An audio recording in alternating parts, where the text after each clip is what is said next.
Well, why don't we get started? Whilst people are trickling in, I'm conscious that we just have an hour and we have a really exciting webinar ahead of us. Thank you to all of you for joining. My name is Ashti and I'm the founder and CEO of the Global Schools Forum. For those of you that are not familiar with us, we are a collaborative community, an innovation accelerator, and a partnership builder for non-state organizations that are working to improve education at scale for underserved children in low and middle income countries. Since our establishment in 2017, we have grown our community, which is in fact the largest of its kind, to 155 non-state organizations across 63 countries in Asia, Africa, and Latin America. These organizations collectively reach over 1.27 million schools and ECD centers and 113 million children through their programs and services. The organizations within GSF's community are standalone schools, a set of school networks, and organizations that are working and providing core support to both governments as well as other non-state schools in the areas of teacher training, system strengthening, and school leadership, amongst others. 50% of the members within the GSF community are in some form of partnership with governments in the countries in which they operate. And indeed, partnership and collaboration is core to our DNA and is central to what we'll be talking about today. So with that, let me just introduce you to the webinar. The purpose of today's conversation is to introduce you to the All Hands on Deck toolkit and resources, and to share practical ways of using the toolkit to improve collaboration in your own education systems. I'm absolutely delighted to be joined by three terrific panelists from 3 countries. We've got with us Shaveta Sharma-Kukreja, who is the CEO and Managing Director of Central Square Foundation, joining us from New Delhi. I then have Lanre Oniyitan, who's joining us from Lagos, Nigeria, and she is the founder of Seed Care and Support Foundation. And finally, I've got Stephen Caleb Opuni, who is the Regional Director of the IDP Foundation, dialing in from Accra in Ghana. Thank you so much to the 3 of you from making time to join me and all of our fantastic attendees. They will actually have an opportunity to tell you a little bit about their work, the work of their organizations, and how it connects to All Hands on Deck. But before we jump into that, let me just give you a little bit of background about the structure of today's conversation. I'm going to briefly introduce the toolkit and the resources. Shaveta is going to talk to us a little bit about the need for an all hands on deck approach based on Central Square Foundation's work and experience. Lanre is going to talk to us directly about Seed's experience using the toolkit in Lagos State. And then finally, Stephen's going to talk a little bit about how others can use the toolkit and the resources, as well as ideas of how he's engaging with the toolkit and resources in the Ghanaian education context. And finally, I will outline a little bit around an exciting opportunity that we have for organizations that are interested in wanting to use the toolkit. We have some small grants and support available, so stay tuned for that. I'll be sharing that right at the end. And of course, we're going to make sure that we have plenty of time built in for Q&A and conversation with all of you. A little bit of housekeeping before we jump in, which is that I really encourage you to, as I mentioned, introduce yourselves in the chat function. Tell us where you're dialing in from and the organization that you're representing. And we also encourage you to share any comments and questions, either using the Q&A button at the bottom of your screen or posting it directly into the chat function. My wonderful colleagues, Ross, Steve, and Tej are going to be supporting any queries or difficulties that you have during this session.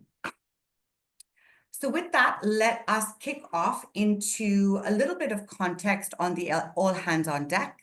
And I'll just invite Ross to share a very short video explainer on the initiative. Thank you so much. Education systems involve many actors, with the non-state sector playing a key role.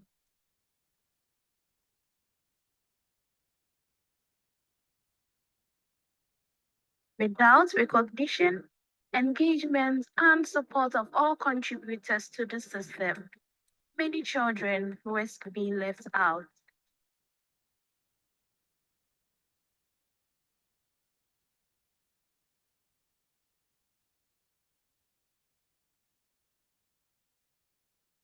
All wants to ensure every child can access quality education now.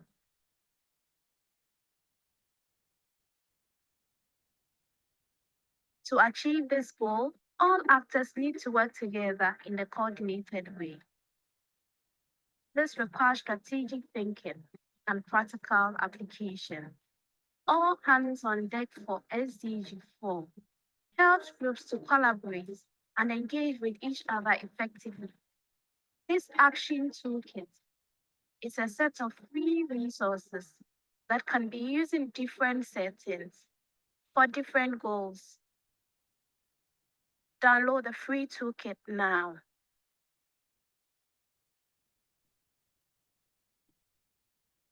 Thanks so much for that, Ross. And I am absolutely delighted to see all of the amazing organizations and countries that folks are dialing in from.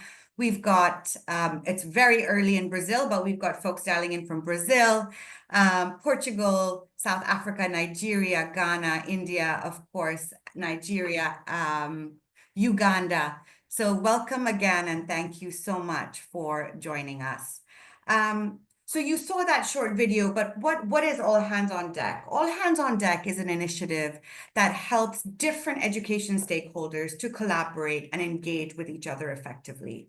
As I mentioned, collaboration and partnership is really core to Global Schools Forum and to all of the panelists that we have on joining us today. What we wanted to do was to create an action toolkit that can offer really practical evidence-based guides and resources to support each of you to build more collaboration across your given context in which you operate, whether it's national, subnational, or regional education collaboration that you're seeking to build. All of the resources, of course, needless to say, are freely downloadable from our website, and you're welcome to access those. The toolkit was based on an extensive set of evidence that we researched, as well as a set of case studies that positive real-world cases of building more collaborative education systems across Lagos State in Nigeria, Trek in Cote d'Ivoire, the East African Regional Education Learning Initiative, otherwise known as RELI, and the Central Square Foundation in India. Each case offers very unique learnings and, in fact, a very unique constellation of actors that they sought to bring together, and different ways to improve integration, from working with government to scale innovations to creating long-term engagement with governments from an ecosystem of different actors. On that note, I am delighted to bring in our first panelist, Shaveta, to talk to us more about the need for all hands on deck based on her experience as the Managing Director and CEO of Central Square Foundation in India. Thank you so much, Shaveta. So my question to you really is, based on your work and based on Central Square Foundation's work over the years, could you outline for us the need for greater collaboration and the All Hands on Deck initiative? Thank you, Ashti. Really excited to be a part of this discussion, primarily because it's very critical that we truly start looking at education reform as all hands on deck. So thank you for putting this together. Thank you also for recognizing our work and efforts as Central Square Foundation and including us as a part of the toolkit. Good morning, good afternoon, good evening to everyone who's made the time and effort to join us. I'll do a very quick introduction of who we are as an organization. We started in 2012. The slide says we are 12 years old. We are soon to be 13 with about more than 200 employees. We work across 14 states. And our primary focus areas are early learning, both at the foundational learning stage, early childhood education. We are deep believers in the power of tech for learning. EdTech has been a focus area since pre-COVID. The other big area, which is a focus of what I'll talk about and what has also been covered in the toolkit, is the work that we do on school governance. Our approach has been to work in deep partnership with government. I don't have to share this with anyone on this call. The way for scale and sustainability comes with government partnership, and system reform has been core to our ethos and approach as Central Square Foundation. But just to give you a context, and sorry, just to give you a context of the Indian education system, I think everyone who's joined us knows India is a large and complex country, but our education system is even larger and more complex. And to put it in terms of numbers, not just the fact that there are more than 260 million children, the data is on your screens. But if we compare it to countries like China, for 35% more students, we have 4 times more number of schools. Compared to the US, we have 12 times the number of schools for only 5 times the more number of students. So it's a very large and fragmented system. And all philanthropy combined, it only amounts to 3% of what the government is already spending. So a large, heterogeneous, complex system where private funding, which is available either through HNIs or CSRs or international foundations, is but a small drop in the ocean of what the government is already spending. I think it's important to remember this context. I'll rush through this slide. Again, I think everyone on this webinar is familiar with the challenge of learning poverty. And specifically, India, unfortunately, we've had a history of where going to school has not equated to learning. So while we do well on enrollment metrics, even post the COVID pandemic, all our kids, especially at the primary school level, do get to go to school, but they're not necessarily learning. And because the problem sets in from the very early years, it only gets compounded as the children progress in their learning journey. I think specifically why the need for all hands on deck is what I want to give the India perspective on. The video spoke about 20% of the children globally being serviced by non-state school systems. In India, the proportion is almost coming close to 50%. And, sorry about that. As recently as the 1990s, the proportion of children going to private schools in India was about 9.3%. So from under 10% to now, where almost close to 50% children are serviced by the private school segment, is important enough for us to be able to look at a scenario which is all hands on deck. We talk about education being a complex production function, but if you add the different types of schools in the Indian education system, which are not only run by the government, there are some that are aided by the government, and there are some, the private unaided, which have nothing to do with the government system, other than the fact that government is, of course, the regulator. And also, when we say private, typically the perception tends to be these are the more elite schools where mid-income or high-income families tend to send their children. In India, when we say private unaided schools, 70% of them charge less than $12 a month of fee. 45%, which is almost half of them, charge less than $6 a month. And I think these numbers are important to keep in mind, because even though education is not a profit-making sector in India, but even for the economic model to work, the fee point becomes a very important variable. And how much can the school owner or the school leader do to invest in the quality of learning? We had done a state of the sector report, which was also included and shared, which talks about the challenges of this heterogeneous and fragmented system. So from a policy perspective, education in India is on the concurrent list. We have a federal government structure. The central government decides the policy, but the state governments are the ones who implement it, and they give it their local flavor. While this is very important for a large and diverse country like India, it does add to the layers of complexity. I don't have to remind anyone, we are not only a large country, we have large states. Some of our states are larger than a few other countries put together. So the complexity of numbers compounds it further. Also, unfortunately, government is playing multiple roles. Government is setting the policy. They are the regulator. They're also the service providers. So government is playing multiple roles, whereas from the operators of the school, their challenges and their incentives to focus on quality. So they have challenges on being able to meet the compliance on inputs, but accountability on quality tends to be weak.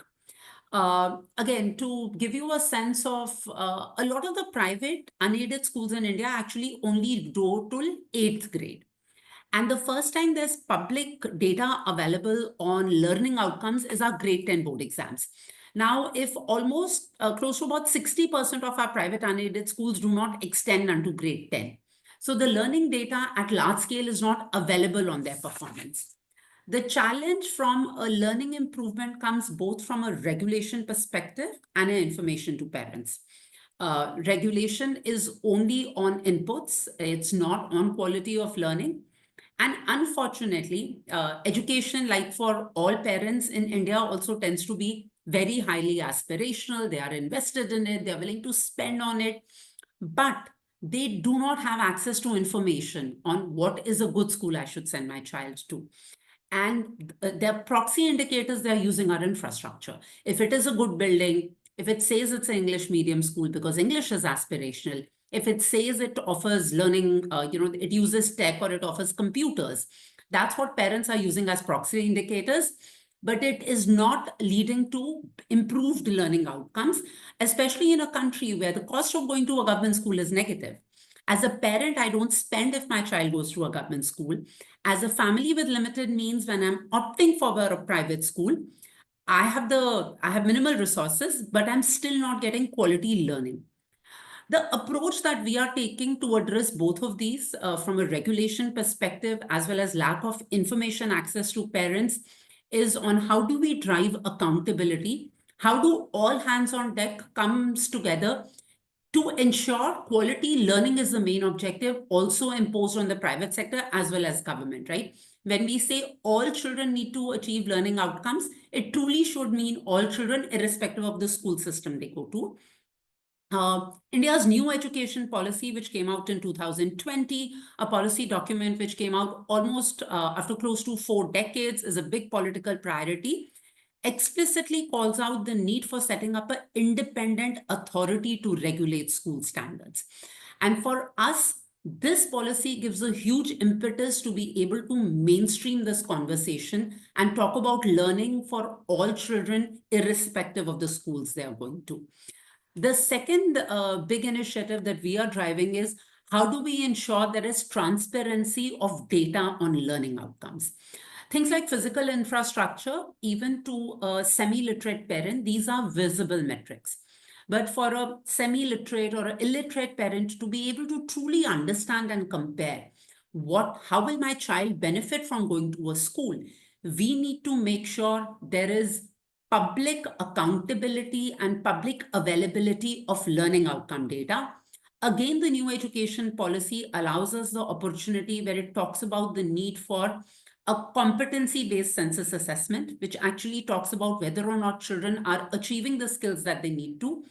The important factors is the assessment needs to be well designed. It needs to be conducted so that the data is reliable, and most importantly, be made publicly available to all parents.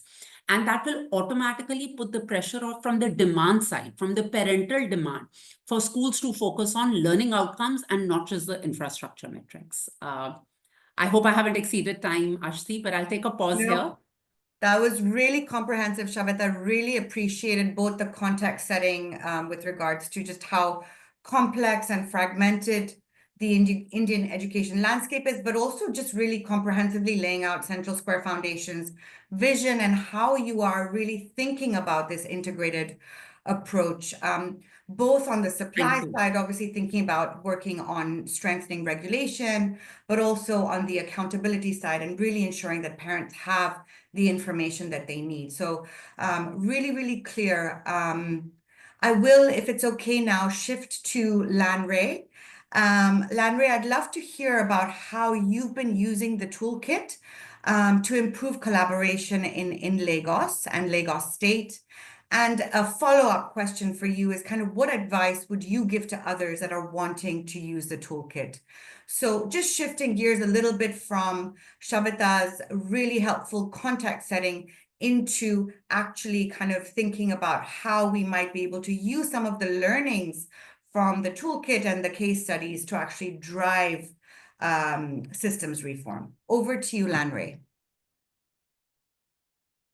All right, thank you so much, and thank you for having me.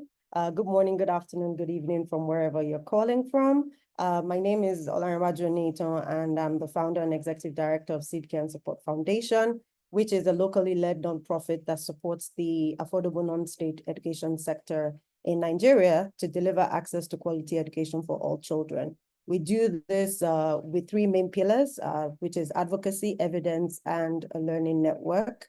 And for us, we envision a world where all children, no matter their background, whatever school they attend, have access to quality education to thrive and succeed. Our work is with critical partners and stakeholders in the education ecosystem, making sure that we're able to transform the lives of children in Nigeria, like I mentioned, using three core pillars. So we work through our advocacy hub, our evidence lab, and our learning network. Working at systems level, as Shaveta mentioned, you cannot work without working with government. So we do a lot of that through system strengthening work as well. We work at the school level, working with the low-fee private schools directly, creating evidence, doing pilot programs, and ensuring that we're able to scale our work across the country through peer learning. And then we recently started working at the community level as well, creating cross-cutting interventions to support the low-income communities using our schools as a hub of intervention support. And so that's quickly what Seed does. And yeah, just to also set some context, I think Nigeria is the India of the African continent. We have the largest population on the continent, with about 200 million people, and half of our 200 million people are under 19. Many of us lack access to quality education. Depending on who you're asking, we have 20 million, 18 million, 10.5 million out of school children. But no matter the number, we're the highest on the continent. And then, of course, we also mentioned learning poverty. At about 70% of our children in school are experiencing learning poverty, and we're not closing the gap for teacher quality and quantity as well. Also, evidence confirms that the sector, the affordable non-state sector, plays an indispensable role in expanding access to education. In Lagos, where we currently work, or we piloted our work and started our work in Nigeria, 70% of schooling is provided by the non-state sector. Our non-state schools outnumber public schools 22-1. And if we're going to look at the specific numbers, we have about 1,700 state schools in Lagos, and currently over 20,000 estimated non-state schools, with less than 6,000 of those schools fully approved, leaving more than 14,000 low-fee private schools in the state serving children from low-income communities. However, despite all of these, the sector in Nigeria generally is not fully supported in playing a complementary role to tackle challenges surrounding national education goals and SDG4. And that's why we believe the all hands on deck approach is really a great way to go. Going quickly into the use case, we have implemented the all hands on deck toolkit.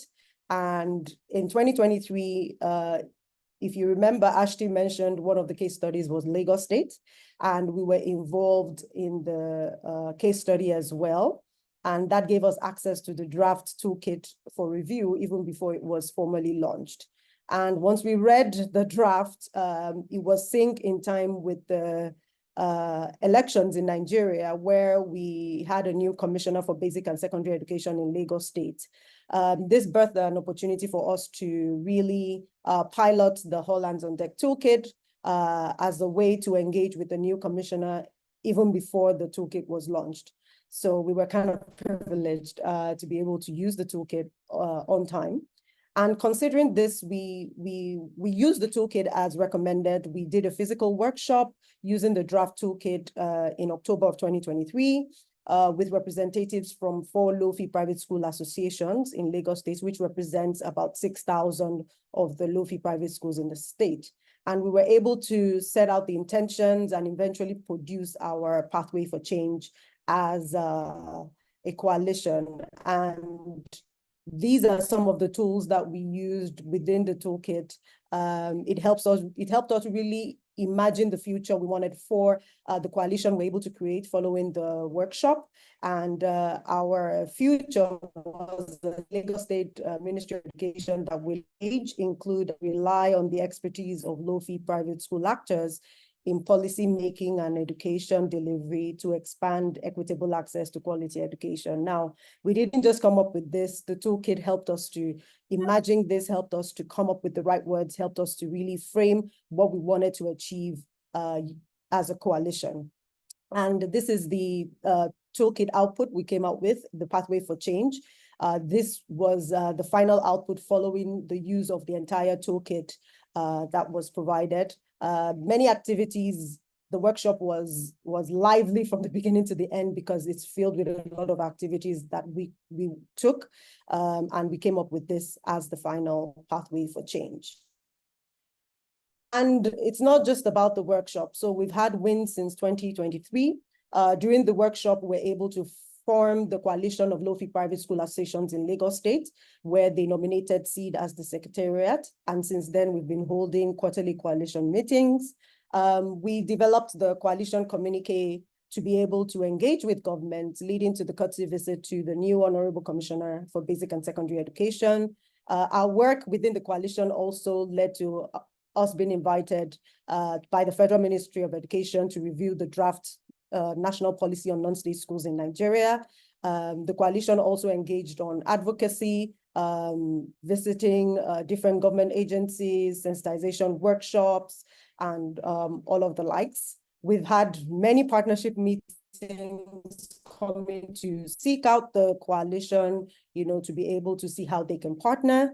And we've also been invited by the Lagos State Education family, made up of all of the education agencies and parastatals, to help to review the Lagos State education law and policy. And finally, one of our wins, our latest wins in the last month, has been the launch of the SEED Inspect, Transform and Approve program, which is looking at supporting the low-fee private schools to get approved in partnership with the government. This is one of the solutions that came out of our request from the coalition communique that we sent to the commissioner when we met with him earlier in the year. And so those are some of our wins, and we do not intend to stop using the toolkit. So we do have plans to still use the toolkit in 2025 to expand the coalition we initially formed because of a new project that just came on board in Nigeria, the FCDO Clean program. The Southwest Education Program just set up a coalition of interest groups advocating for low-fee private schools. And we're trying to expand our coalition to be able to be part of this interest group so that more hands can be on deck, because this new coalition won't just have the school associations. It will have NGOs, CSOs, school-based management committees, PTA, Parents Teachers Association, parents forums, bringing on board other community interest groups. And I believe this is really what we mean by all hands on deck. And in 2025, we also hope to facilitate another workshop now with the full coalition of interest groups advocating for low-fee private schools towards building up a 6-month work plan for ensuring support for low-fee private schools in Lagos, and of course, actively support and participate in the implementation of the 6-month work plan. And to the second question from Ashti, if you want to use the toolkit, we have 6 points you need to know. The first is know your why. Why are you doing this? Is very critical. For us at the first instance, it was because we were having elections and the commissioner had changed and we needed to engage.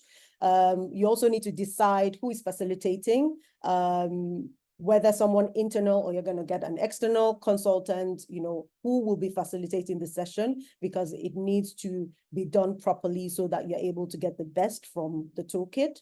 Make sure you read the operational guide. It's a guide for a reason. Everything you need is in the operational guide. for us, we didn't have the operational guide because we used the draft toolkit then. But when we saw the operational guide when it was launched, it is really helpful for you to start out with reading the operational guide. Also, it will be helpful to get the workshop participants to read the case studies before the workshop. It really helps. And then take time to modify the toolkit presentation to suit your needs and context. And then keep it alive. Keep it alive, meaning create a structure to keep things moving. We created the coalition and put in place quarterly coalition meetings to ensure that we're moving forward after the workshop and really looking at our pathway for change every time so that we're sure that we're still on the right path. Thank you. I love that, Lanre. Thank you for those really practical recommendations based on your experience of using the toolkit.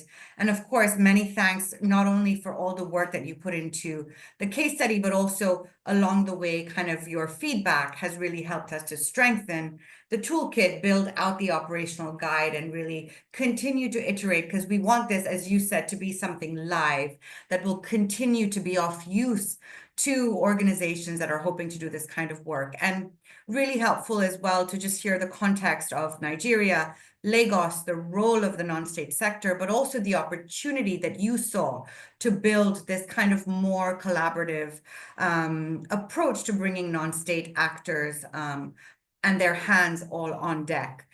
So thank you for that. I will now invite Stephen. From your perspective, Stephen, I'd love to understand how you think the toolkit can be used by organizations, perhaps building on your experience in Ghana, and how has this sort of fit into your own efforts to mobilize an all-hands-on-deck approach? Over to you. Thank you very much, Ashley. And I think my section makes it very easy, especially following Lanre. She's given a really good example of how it's being used, but I'll suggest a few more. I would like to also talk a bit about IDP Foundation. We are glad to say that we are the commissioners of this resource and have, of course, working together with great partners like GSF and all the other partners that collaborated on this. And we are a foundation that is a champion and a funder of the affordable non-state education sector. And we've been working in Ghana for the past 16 years now, and 3 years also in Kenya. And so this sector is a space that really is a focus of our work. And we think that this resource would really strengthen the work that we are doing in this sector. And so to talk specifically about how we could use this resource, I would say that it is a strategic resource that can help a lot of organizations, whether you are an NGO, a civil society organization, a private school association, or even a research institution. This is a very strategic resource that could help you in your systemic change-making process, as well as to help you in building strong, broader collaboration. And the first area I'll talk about is the guidance it provides for reflective analysis. As an organization who wants to, effect broader engagement, you want to understand your strengths. So going through the toolkit, it has a lot of reflective questions that helps organizations to assess their strength, also assess their gaps, and know where they can pivot well and take advantage of broader sector opportunities. And this, to me, is very, very important, because if you want to build broader engagement and collaboration, you need to understand your strengths. And there are a lot of reflective questions that helps organizations really assess themselves, as well as the opportunities that are open for them, and help them to really garner a strength to really engage. The next area, I think, is activity planning, because after assessing yourself and doing all this, you also have access to suggestive activities. Mind you, these activities are activities that really realize a lot of outcomes and were outlined within the toolkit. And so you are starting from a place of success, right? But beyond that, we're also saying that these are not exhaustive. There are a number of activities that you can pile on this. And as well, they are also not mutually exclusive. And so it helps organizations to have handy tools and activities that they can really apply quickly and as they use the guide even to do their work. The next area I would say is strategic engagement. So engaging strategically means that you need to understand what is in play. You know, what are the policy windows? What are the political contexts? Is there an education sector planning taking place? What can I do to really feed into that process, especially for non-state, where we think there should be more engagement? The other area I would want to talk about is outcomes mapping, because oftentimes we may implement a lot of activities that may not get us towards the outcomes that we want. In this toolkit and in the strategic guide that is provided, you will be guided stepwise in even defining outcomes before you start and knowing that, okay, this set of activities are most likely to bring me this set of outcomes. And this is very helpful. Again, we are starting from real life case studies where these activities have realized those outcomes. And so you are starting from a place where you are already ready to realize some good gains from there. And I think that this is very helpful. Oftentimes, we have to grope in the dark at which activities that can get us to outcomes. But I think that this toolkit will really help you to do some outcome mapping and be able to generate the kind of outcomes that you want, whether it is building strong evidence generation, building trust among non-state actors or state actors. I think that the toolkit provides a lot of resources that will help in this way. The last thing I'll talk about is building coalition. And I think that collective power is very important to influence. And I think that as non-state actors, we need to build coalitions to improve our engagement and collaboration. And throughout this toolkit, and in a lot of the case studies, we've seen that coalition building is a very strong area. And this toolkit really helps you to ask the reflective questions around clearness or clarity around alignment of purpose as organizations. Are we really aligned? Is there a foundation of trust to even build on our collaboration? I think that this toolkit is a great resource. I think it's starting from a place where things have worked, and I think it opens the opportunity for organizations to be very creative, to really experiment. I mean, Lanre has already shown you the successes that he's chopped with those, with the toolkit. And so I'm hoping that this engagement and this introduction to you all will really get everybody ready to take this up and use from here on. Thank you very much, Ashti.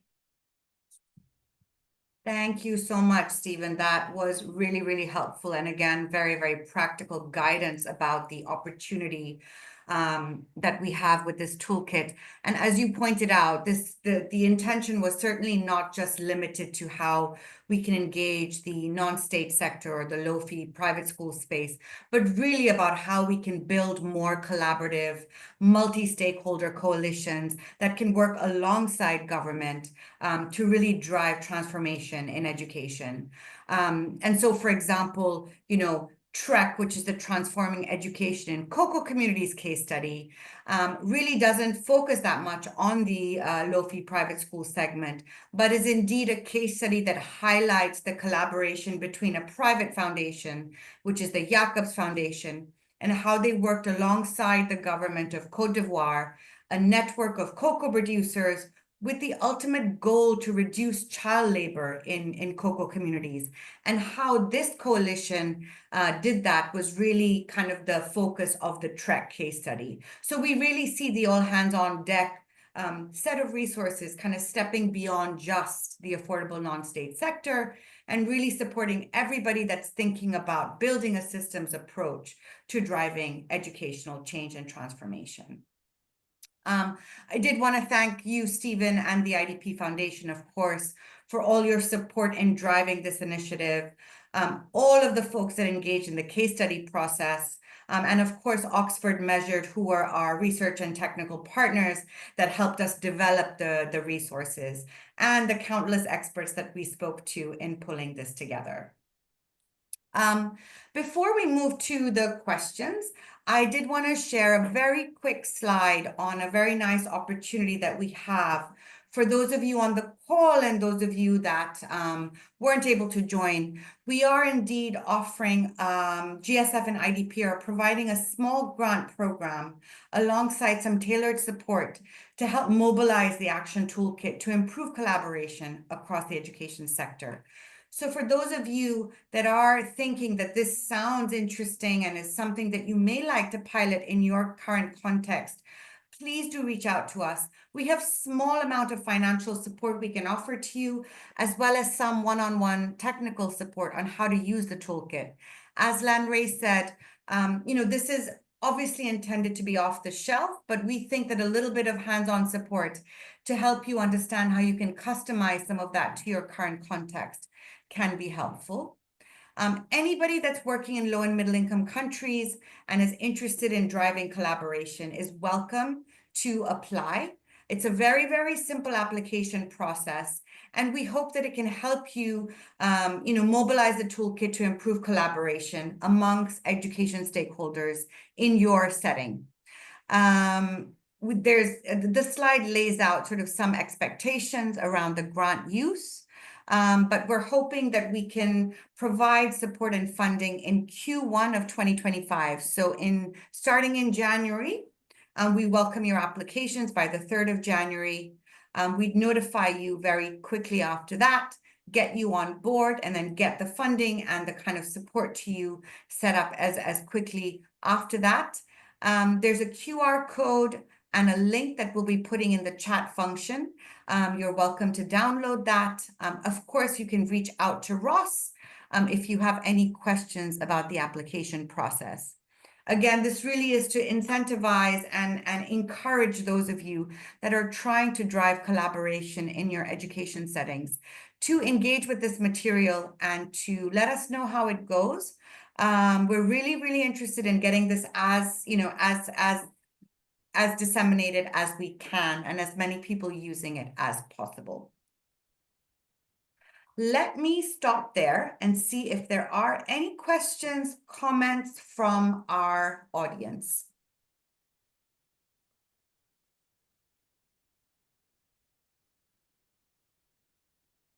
I see a hand raised.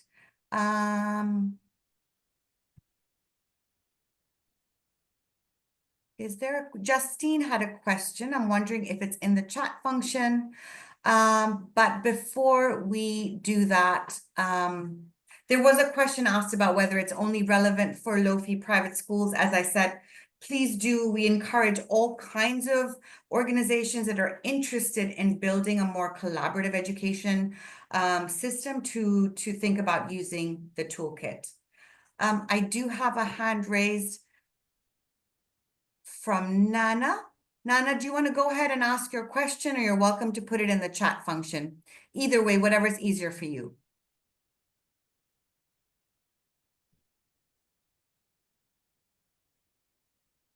Please go for it. Can you unmute yourself? Yes, hi. I hope you can hear me. Sorry that I'm in a bit of a loud environment. But yeah, thank you so much, Lanre, Stephen, Shaveta, Ashti, on that very helpful presentation and information. One of the things that looking at, and I've had the opportunity to look at the toolkit, one of the, what I say is a question, or more just maybe getting to hear your thoughts on that, is opportunities or how to leverage the toolkits or collaboration with more, I'd say, local community stakeholders and actors who are not necessarily like state organizations. So for instance, in last mile communities, building coalition with chiefs, building coalition with the community partners, sort of grassroots level community partners, who can also, contribute, I would say, in a certain sense, to the, like, basically on the priority, objectives of these non-state organizations.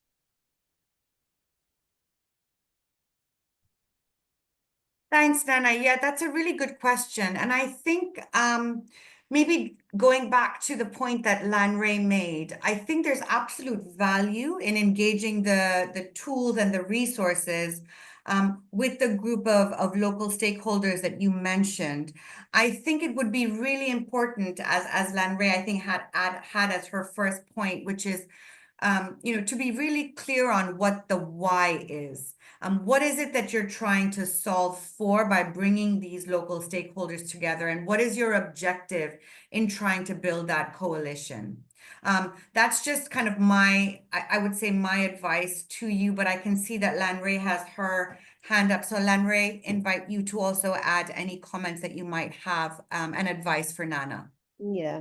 Okay, so like you mentioned, know your why is very critical. So the first time we used the toolkit, our why was because there was a window, which was the political window for us to engage the new Commissioner for Education. Now, in 2025, I mentioned that we are about to expand the coalition and join another coalition of non-interest groups, which will then be made up of CSOs, NGOs, parents forums, and even local community chiefs, market women, the head of the market communities. And at that point, we're planning to use the toolkit to engage all of these actors. So if you know your why, then you'll be able to customize the toolkit. So for instance, the way we're going to use the toolkit in 2025 is going to be different from the way we used it in 2023 because our why is now different. So that's exactly what it is.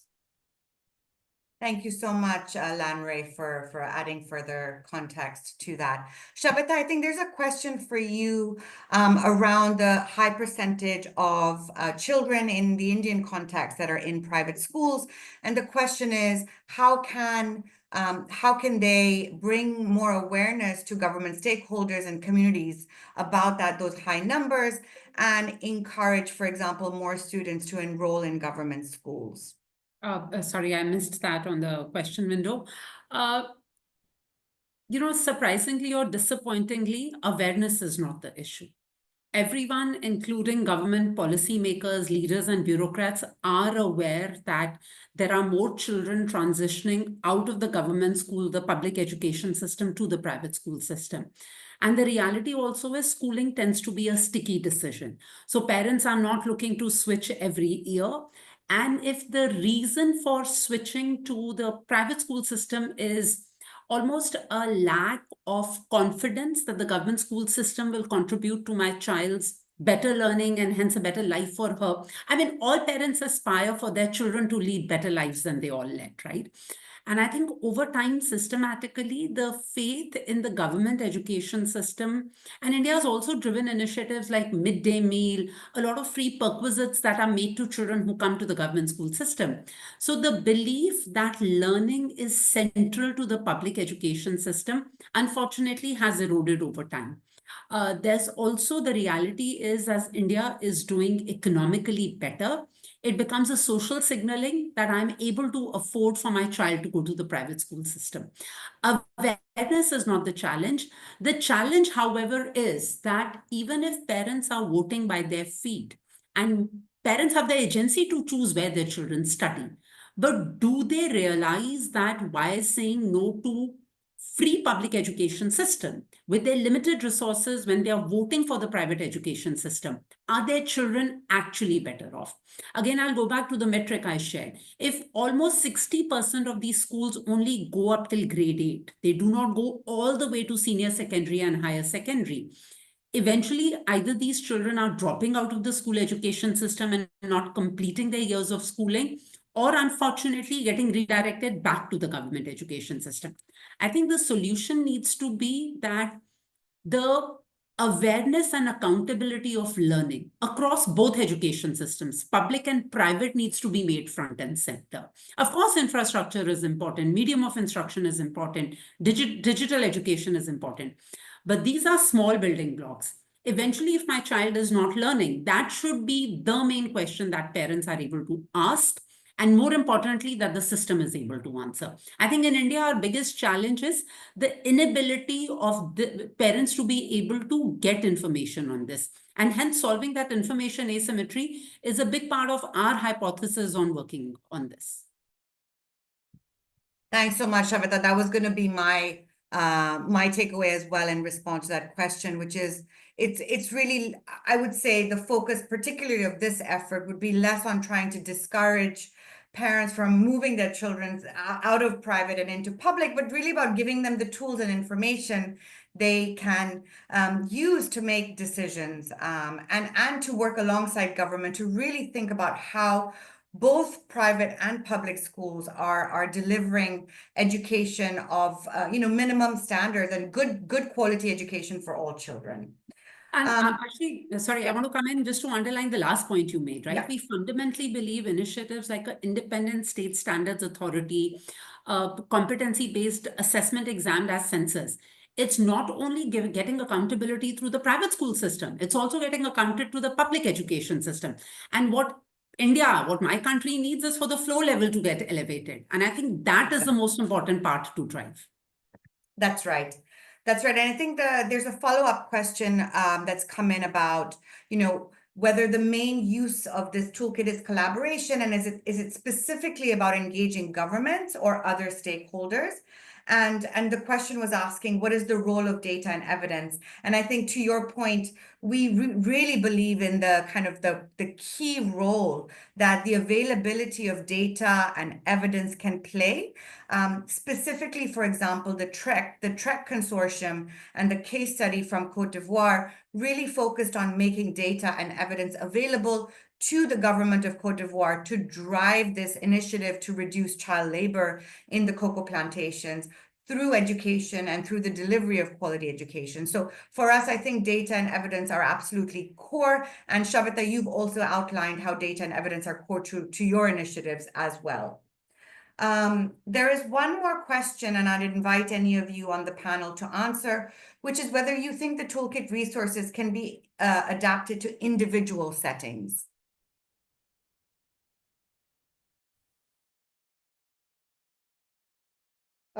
So I'll just answer from the last question to the second question, or to the last question. I always talk about data and evidence as also part of what we use to engage. So whether at an individual level or association or NGO or whatever, when you're doing advocacy and you're talking from you're just saying what you feel. But when it's accompanied with data and evidence, it always helps to convince government and provides them with the information to make adequate decisions. So for Lagos State, for instance, the data and evidence around the amount of children that migrate into Lagos daily and showing the strain on the public education system shows why low-fee private schools keep springing up. So we say 20,000 low-fee private schools at the moment. We know that they're about 30,000 now because migration to Lagos increases every single day. And so that data helps to show government that, yes, you have public schools. Yes, there are millions of out-of-school children, but you see, this sector is supporting you in this way because this is the number of children that come into Lagos every day. So that's part of data and evidence. The other part about, can you use it as an individual? Yes, you can. I mean, there are people, influencers that can go and talk about a cause and want to rally people around them, bring all hands on deck to support something they believe in. I believe that when you know your why, if your why is based on individual reasons, you can still tailor the toolkit to help you mobilize people, mobilize organizations to support your individual cause. So I think it's still relevant for you. Thanks. Thanks so much, Lanre. Stephen, over to you. Yeah, thank you. I think Lanre has covered the point I wanted to make, but let me just talk a little bit about data again. I think the beauty of this resource is also that one of the common things that runs through all the case studies from which we've synthesized this resource is data generation and the role that it plays with the success of in terms of engagement of all the case studies. And so whether it's Central Square Foundation or TREC or Lagos State, evidence was a key part of their ability to engage broadly and improve systemic change. The good thing with the toolkit is not just generating evidence, but it also highlights generating evidence for what purpose? And so it also provides you an opportunity to say that I would use evidence, but for what purpose? Is it for what issue framing, or is it for a better understanding of the issues together with state organizations? I think that it is good to really delve into this because it helps you really structure how you can use certain activities to realize certain outcomes. And I think that that's the power of this toolkit. And I believe that if you see the varied ways in which evidence was used in the various cases, you would appreciate the power of evidence in a different way. Totally So agree let with me you. quickly Thank you so jump in much. for Lanre, you 10 wanted to seconds? jump Yeah. in? Just jumping to follow up what Stephen said in terms of generating evidence for what purpose. I mean, part of the evidence our coalition is looking to generate is to actually do some pilot programs to then generate the evidence to show why government should do something. So sometimes it's not being generating evidence that is existing. It can be, creating a pilot program to show the evidence so that government can then align. Yeah, thank you so much. There was a question that was a little unclear to us from HEIIC unit of best groups. If you would like to unmute yourself and ask the question, we welcome that. Equally, if your question has already been answered, that's fine. But anybody else that's joining us today, if you have any questions or comments, please do feel free to pop them into the Q&A or the chat function. Is HEIIC unit still there? Maybe they've dropped off.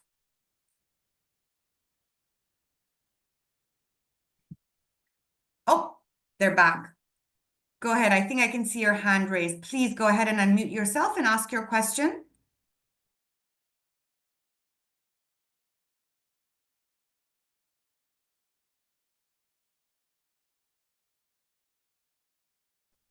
Hello. Hi, yeah, we can hear you. Please go ahead. Yeah. So welcome all of you, first of all. So I am the chairman for HEIIC. So let me give you a glimpse of what is HEIIC. It's my 10 years dream plan, which I have implemented 1.5 years ago. Higher Education Institutional Information Center. As I very much well aware with Shweta, that he told me there is a disparity. There are so many factors are there. So when, first of all, the thing is that the information should be accurate and towards the benefit of the person. Because if we are coming with so many information, but is not usage of particular person, so we won't be able to deliver the contents in the manner it has to be reached. If I talk about India, it is the 7th largest in terms of that, but it is the first populous country of the world, right?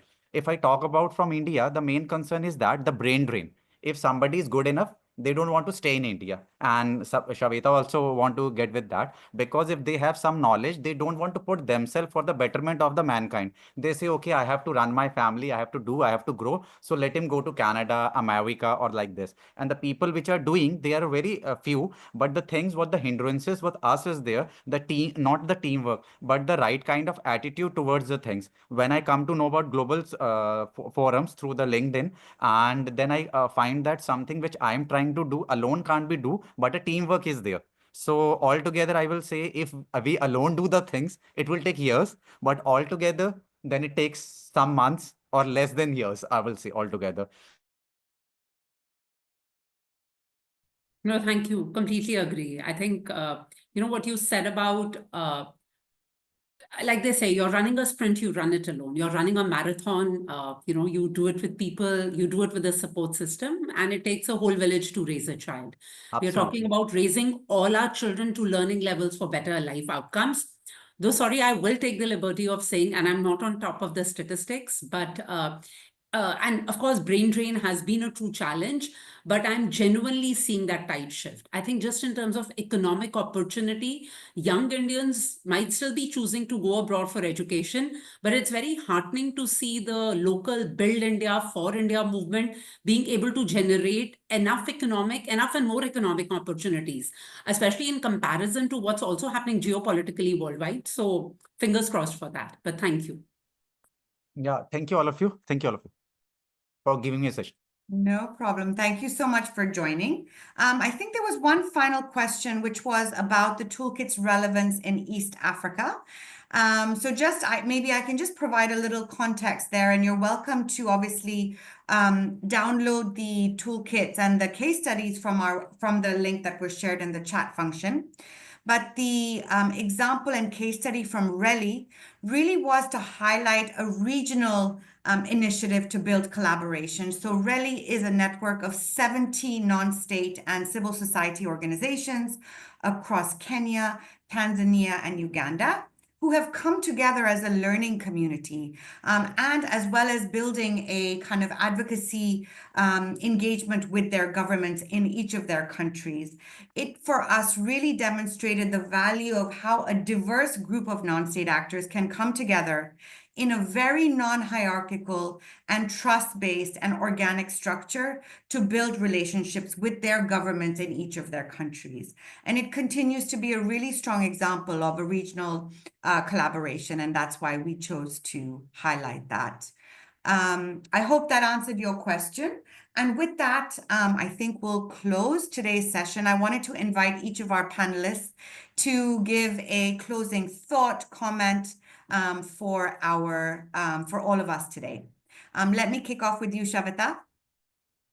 Thank you. I think, Ashti, first of all, thank you to you and the Global Schools Forum for putting the toolkit together. I think it's informed with a lot of practical on-ground experience, expertise, and evidence of what we all have experienced and what we are working towards.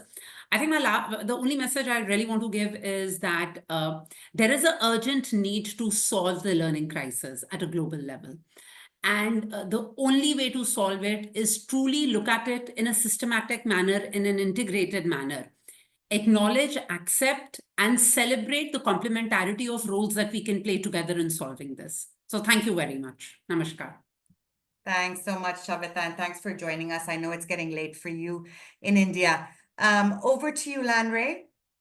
All right, my parting words is that don't be overwhelmed. Go through it, read it, able to understand it. If you want to really implement, it's easy to use.